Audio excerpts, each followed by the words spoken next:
hatabona aho umwijima umumuti mukangutse uzinukwicaha kandi umenya ibyo nibwira n'imigambi yanjye nibimbamo binyanduza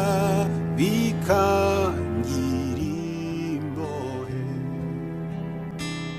mvugutira kandi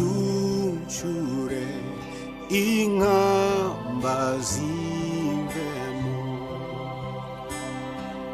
umindure icyuma cyawe uhora ukoresha